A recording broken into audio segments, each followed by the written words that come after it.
தென்கிழக்கு தேன் சிட்டு செம்பருத்தி பூ முட்டு செல்லம் கொஞ்சுதே தாலாட்ட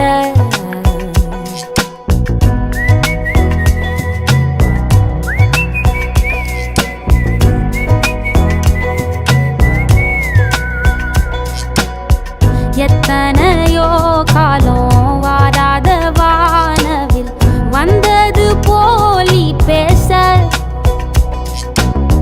உச்சியில நீந்தும் ஆகாச மீனென துள்ளிடுதே உன் ஆசை மழை அடிக்கும் உன் சிரிப்பில் செடி முளைக்கும் நான் பூவாக வெயில் அடிக்கும் நாள் வரைக்கும்